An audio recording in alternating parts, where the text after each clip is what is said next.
Hello everyone, I'm Baltmatrix, and today we are taking a look at Transformers Legacy Evolution SCRAPHOOK.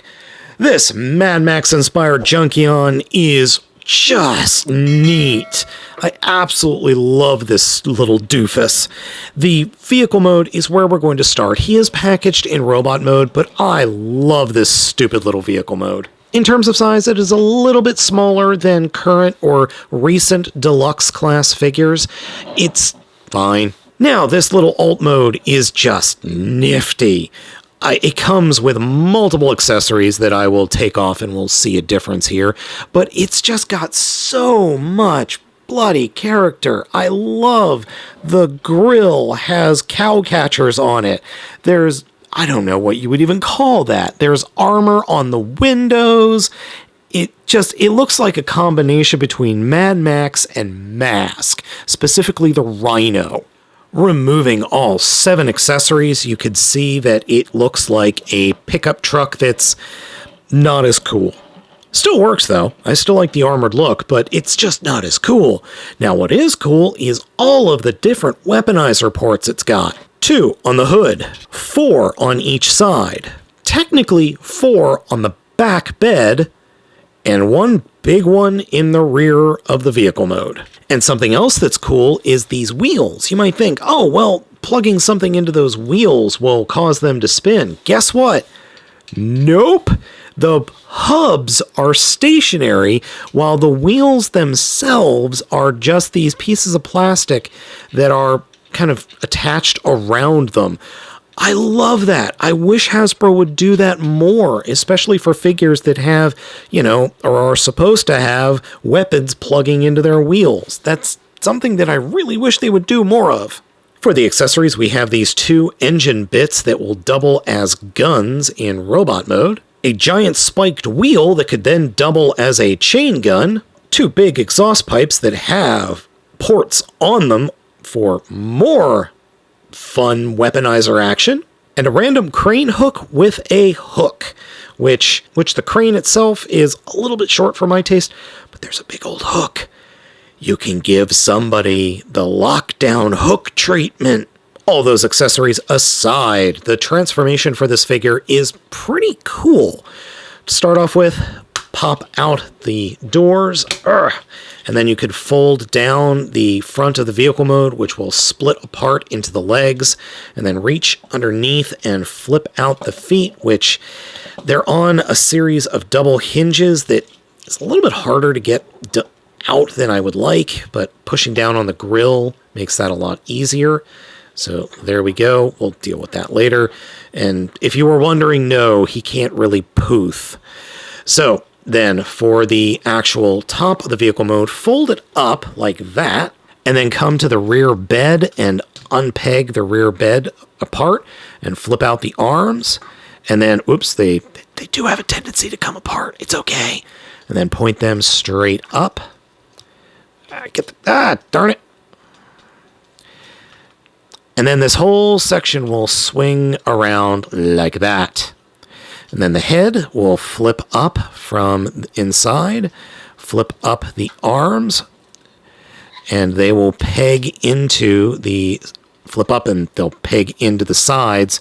Right there, there's a little peg hole right underneath the head that the shoulders will peg into.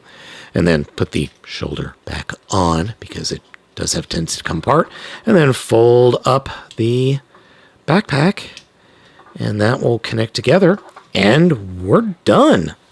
I love the way this robot mode looks. It is definitely a Junkion just based on the color scheme alone. The nice Autobot symbol there on the chest works. And then the head sculpt. It's fantastic. It reminds me of like what a battle-hardened Ironhide who then became a Junkion might look like. The grimace, the head, the eye patch, which I kind of wish was painted, but that's okay. And the giant crest on his head, it works really well. Posability for this guy is pretty good. The only issue I have is that the arms come off way too easily. That's part of the Weaponizer gimmick. It comes off. They just come off too easily. That's just a personal thing. Head is on a swivel. Shoulders are on pins that swivel and then hinge in and out. The elbows are a little weird because Well, fine. The elbows are a little weird because you could see there's a hinge there for the transformation, and then there's the elbow bend, so you've got quite a bit of articulation there, and then the fists do swivel. The hinge here in the shoulder is a little bit too small for my taste because the giant shoulder pad, you have a tendency to lift it up and he just smacks himself in the face, but he's a Junkion. He'll be fine. Torso articulation. Legs can kick forward and back at 90 degrees, and then can kick out at just about 90 degrees. There is not thigh swivel, but just above the knee swivel, and then bend at the knee is 90 degrees. And then the feet are interesting, because they do go forward and back a bit, and then side to side, but you have to get them away from the shins on the series of hinges, but then they bend quite a bit, almost 90 degrees. Now, I love the design of SCRAPHOOK, but mine does have some QC issues. Some of the joints, especially the pins in the hips and the pins in these elbows, or these elbow joints for the transformation, are just too loose. Not the end of the world. Not the end of the world at all. With all the posability SCRAPHOOK has, you can pull off some real fun poses. He also has a little peg hole in the keister for a stand, and he's just a ton of fun. He is. I really do like it, and I love the paint scheme, and I love the colors, and I really like the figure. I really do. He's not perfect, but I still like it. And because I like him so much, we're going to unceremoniously rip him to shreds. The knees are pegs. You just pull them off, like that. The arms, well, you've seen the arms fall off a couple of times already. And then for the torso, you actually just transform it back into the vehicle mode. And just flip that all around, flip that up and under, close that up, and then fold the back down and completely close it up, like that. And so we've got some bits. So the other thing that the directions say to do is to flatten out the fists like that. And flatten out that.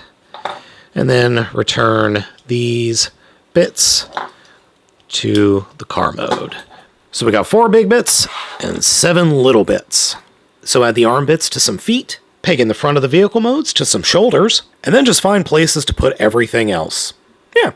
I think that works pretty well. Now, the directions say to do this with Hotshot, but I wanted somebody better. What isn't cool, though, is there is no mention of what to do with this in the directions. I mean, this is just a big old brick that you could use for something, I guess. Maybe you could plug it in with Ironworks. I mean, that would technically work.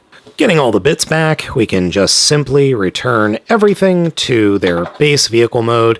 The directions say this is the way you're supposed to do it, with, just pulling them apart from vehicle mode, but I wanted to do it a different way. I wanted to do it my way, not your way, Mr. Directions.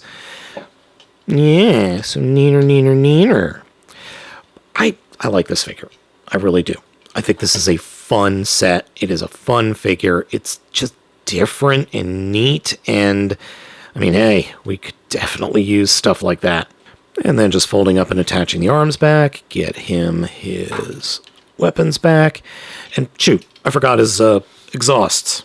I'm looking forward to getting more Junkions. I hope we actually get a couple more molds of Junkions. We've got the motorcycle coming, we've got Wreck-Gar, then there's Junk Heap. I'm hoping we get maybe 1 or 2 more Weaponizer Junkions. These things are fun. I like them a lot. They're so cool. Alright folks, let me know what you think of Scrap Heap down in the comments. Thank you so much for watching. I have been Baltmatrix, and I'll catch you all next time.